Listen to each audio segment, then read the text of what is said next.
All right. Good morning, everybody. Welcome to the last pre-market prep session of 2023. Seems like it flew by, but of course, we're looking to put our best foot forward in 2024. Focus on those sectors that we're seeing, big money rotate into as we head into the new year, and just kill it. Right. Had a nice 2023, navigating everything. Interest rate increases, geopolitical turmoil, not only in the middle but even further abroad. And we're looking to continue to stay one step ahead. And the only way you do that is by investing in yourself and staying 1% better than you were the day before. So that's all we're trying to do. And we do that by going over the important news, notes, and trade ideas necessary to maintain consistent profitability in these markets. And that's what we do here during our pre-market prep session. So, in terms of what's in store for 2024, that's what we'll be going over today. But make sure you drop those ones in the chat, signifying your intention to get 1% better by the end of this session. It's been a great year, been a good time. And I've been, a privilege to be a part of this community for another year and for us to continue to learn, to grow, and of course, to prosper together. And I'm excited for what 2024 has to bring. I'm really, really proud of what I've been able to do in 2023 with the content, right? Really hitting it hard with the content, making sure that everybody who wants to learn has the ability to learn, whether they have the resources to or not, right? Just eliminating excuses for everybody who wants to get in the game when it comes to markets, making sure that everybody's doing what's necessary to overcome the mental, hurdles that are necessary to reaching your next level. And I gotta say, I'm very, very proud of that. And I want to give myself a little pat on the back for staying consistent, staying with it. It's not fun making content. It's not something that, I stay 100% consistent with, but it's something that I know benefits a lot of people. And hopefully it's benefited some of you guys here. And I'm super proud of that. That's kind of my thing as I look back and I reflect on 2023, my thing that I wanted to stay consistent with, that I really put my best foot forward with. And, I feel like it helped out a lot of different people. So every year, just looking for a way to take things up a notch, right? Expose this knowledge to more and more people, make it easier and easier to understand, to digest, to put into practice.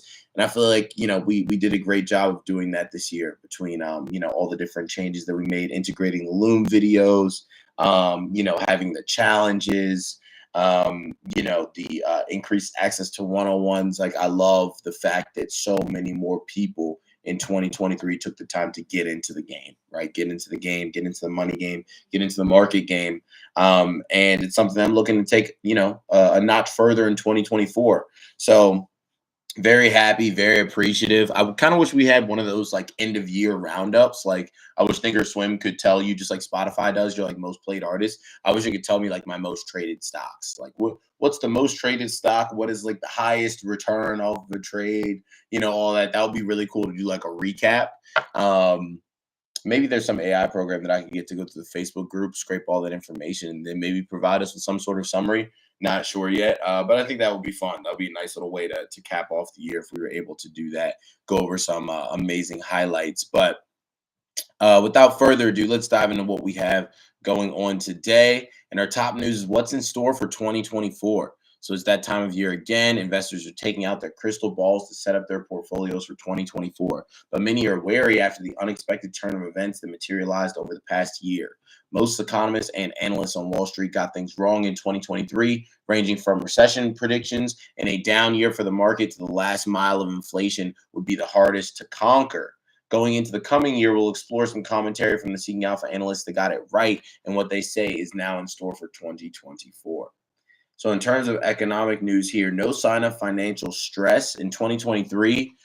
We got some quotes here. Fear of inflation, rising Fed funds rate, quantitative tightening, and lower corporate earnings have resulted in the consensus view that 2023 will bring a recession and even lower stock prices. In this piece, we outline our contrary view. Recession is unlikely and a new bull market will start in 2023.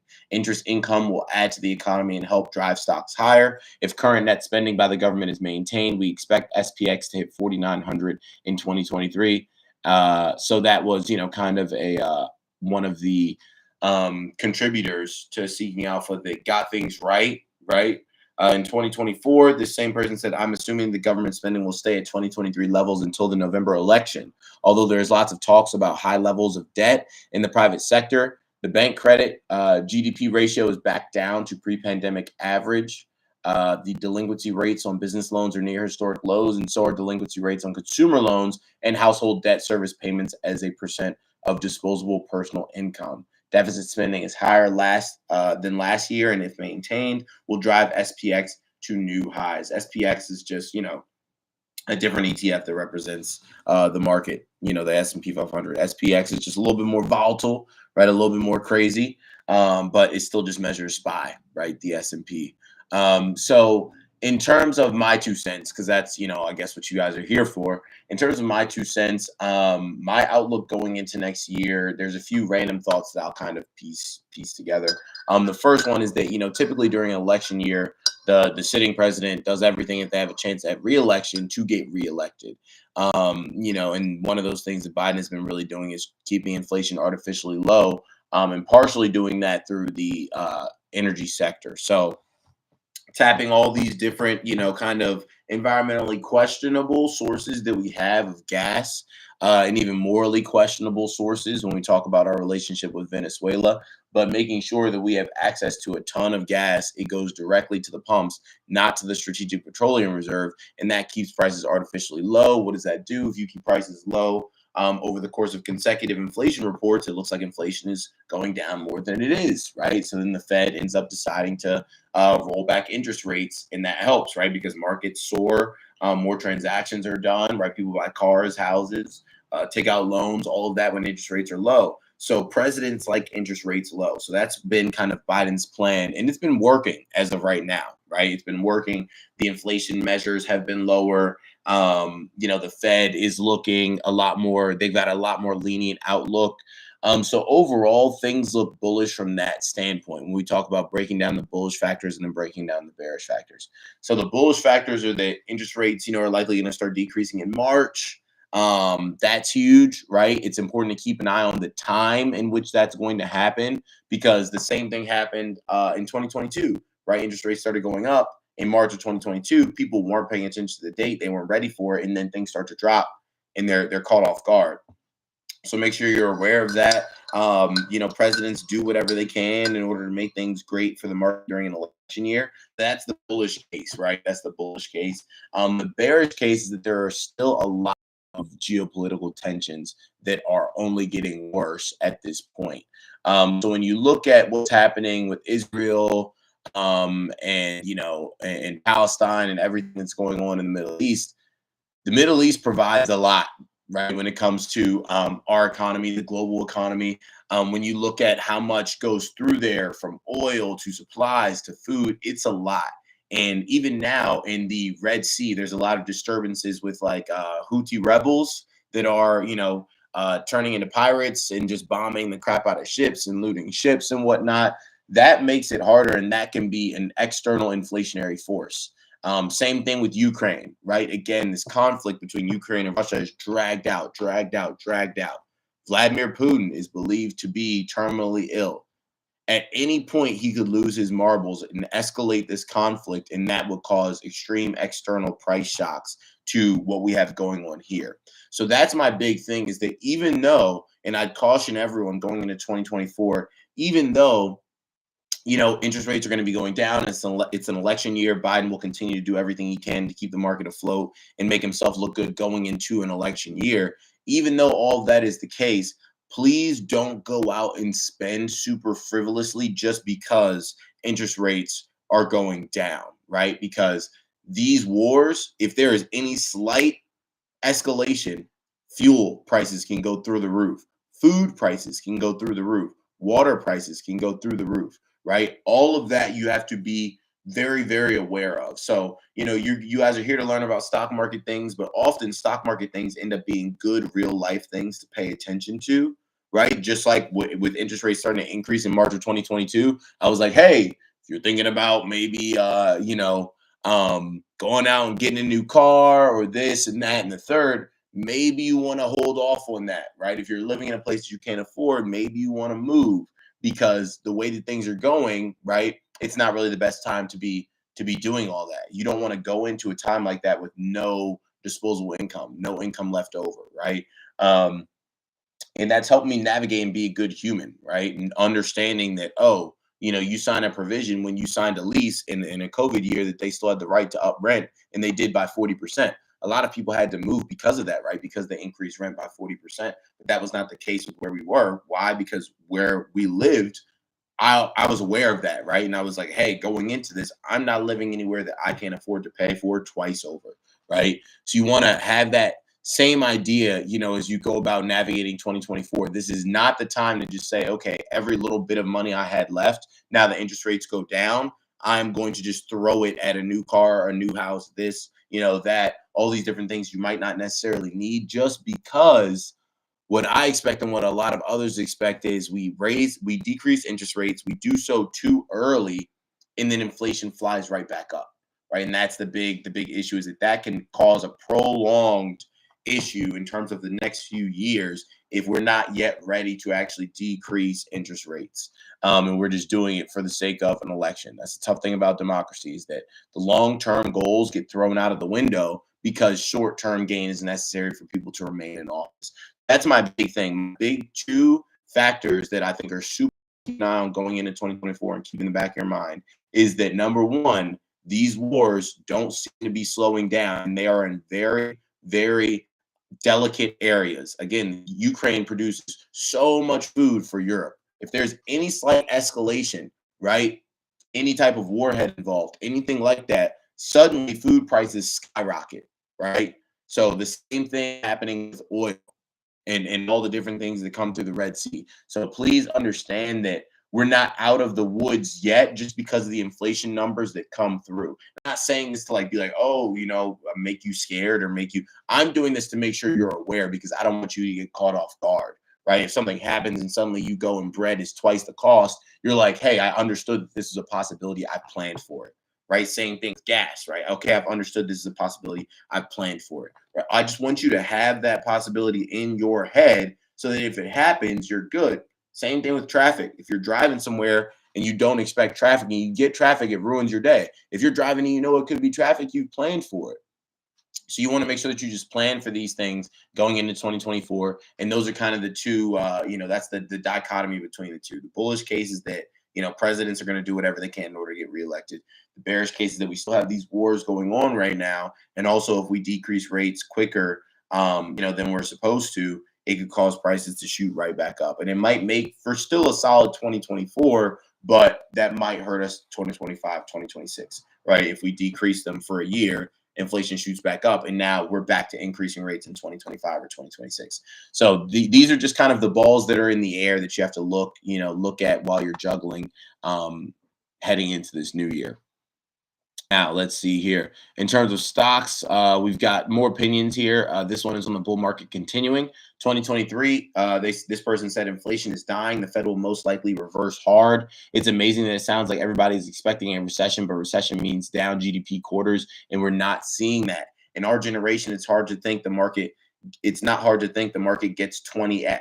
My target for 2023 would be the S&P 500 at 4520, which it reached. So listening to what this person has to say in 2024, I'm bullish for 2024. The key measure I'm going to be watching is jobless claims. People don't put a lot of emphasis on job claims, but I do. And I think it's the most real-time thing you could get on the overall economy for all the stocks, which leads to how companies are doing. I also see three major drivers to bonds, which drive long-term rates. Now, in terms of outlook, not everybody is on board. There are a few people saying here with 2024, we're taking a bearish tilt for the year ahead. It won't be a straight line lower, but in terms of handicapping odds, we're looking at the market as having a higher chance that something goes wrong in an environment filled with risks. What bulls need is for a lot more things to go right. While it may take several quarters to play out, we are forecasting the S&P 500 to end 2024 at 4257, with rising volatility being the story going forward. Now, in terms of new technology here, AI revolution. This is Seeking Alpha Investing Group leader talking about, AI revolution. In 2023, they said NVIDIA, the contrarian opportunity is here in 2023. They said NVIDIA's customers are likely to continue to spend even during downturns like today, in my opinion, due to the strategic importance and mission critical aspect of the accelerated compute to support its customers' artificial intelligence and analytics initiatives. I estimate the Chat GPT revenue opportunity for NVIDIA to be approximately $5 billion. Outside of Chat GPT, there are huge AI opportunities for NVIDIA to capture in the long term with low penetration rates, and AI is at an inflection point. Now, for 2024, they say Microsoft is the ultimate AI winner and has much going on in its AI services. Azure beat and acceleration highlight Azure's beat and acceleration highlight the strength of its AI services segment, as that more than offset the optimization trend. Microsoft continues to invest in the cloud and AI, and I think for the rest of fiscal year 2024, we will see Microsoft extend its leadership in the cloud and continue to lead in the AI wave. And I think that's correct. Microsoft's got a lot more down the pipeline than they even let on, and yeah, I think they're the leader currently in AI. I think they'll remain so for a bit. I mean, what OpenAI doing is unprecedented. So the fact that they are invested in OpenAI at this point seems like a steal, even for what they paid for it. Especially if OpenAI drops, this hardware that I've got a reel coming out on soon. In terms of analysis, other great calls. Let's see here. So we had a few people talk about the Silicon Valley Bank bubble popping and whatnot. Let's see, in 2024, the same person makes some new calls on a variety of stocks, including solar players, ticker SPWR for SunPower, and then Maxion, ticker MAXN, and industrial names Ferroglobe and Ottertail, as well as Seritage Growth Properties and Tiptree. So make some new calls. So that might be, worth. I don't know if these are positive calls or negative calls. When we talk about when I say call, I don't mean call option. I mean like their prediction on what these stocks are going to do. I do know that solar had a tough year. That was something that we paid attention to. We were on top of. That was one of the lead call outs was on TAN. We had a big, big, big symmetrical triangle that we were watching on TAN on the weekly and monthly that broke out to the downside. That paid really handsomely on puts. So I also have a friend who works in the solar sector, and it was a crappy year, for solar. And maybe they look to recover, or maybe things just get even crappier. We got to look and see. That could be something that is struggling on the back of like commercial real estate, which also is struggling currently. Even though we see, the ability for interest rates to decrease soon.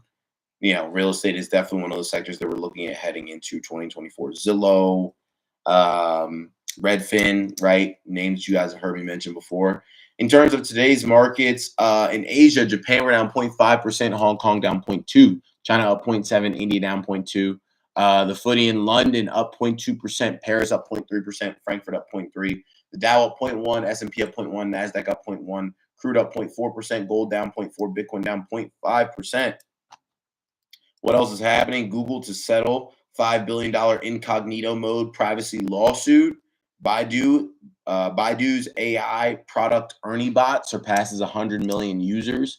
Getty, ticker GETY, inks photo partnership for college football playoffs. Altice USA offloads Cheddar News to media firm Archetype. Hess drops as Venezuela deploys soldiers amid Guyana dispute. Boeing, ticker BA, says 737 MAX hardware issue has been fixed. Mullen Automotive, ticker MULN, surges after delivering 50 EV cargo vans. And then headed to SCOTUS, Maine bars Trump from presidential primary ballot. Kathy Wood ditches grayscale for Bitcoin futures ETF, BITO. And then Apple mulls long-term software fix for watches while appealing banned. So that'll put a bow on not only today's session, but all of 2023. It's been an amazing year. It's been awesome to be a part of. I'm super proud of what we got done this year, what we got accomplished this year. And throw a 2024 in the chat if you're excited for 2024. I don't want to get complacent. I don't want to get, comfortable. I don't want to get lazy. I want to keep raising the bar, keep leveling things up, keep, aiming to just push higher and higher and accomplish more and more things. And just like we got, you can't really see it as much here because of the contrast, but just like we have that constant drip going on right now with the lights behind me, You want to make sure that you're constantly dripping investments into yourself and into the markets. Put your money in markets, trade to multiply that money, add that money to your long-term portfolio, right? And then watch things change, right? Watch things change in your life. And also you can change the lives of others, because there are a lot of people that are going into this year, right? Don't sit there quiet if you have a family member that's looking to make a decision and you heard, hey, this might not be the best decision right now. Let people know that. And if they take that, cool. But I'm not going to sit back and let my loved one make a bad decision, right? Anybody who I had a conversation with in 2022, I let them know my outlook on what was happening. Either listen or they didn't listen. But I'm going to have a clear conscience about it, right? Everybody says, why didn't you let me know? I'm going to try and let as many people know, right? Spread the good word as much as I can and continue to knock out goals left and right. So congrats on another year, right? Another year of blessings, more money, less problems, more prosperity, and more fulfillment. And I'll see you guys back here in 2024. All right. Everybody have a great one. Happy early new year. Much love to each and every person here. I'll see you next year. Peace.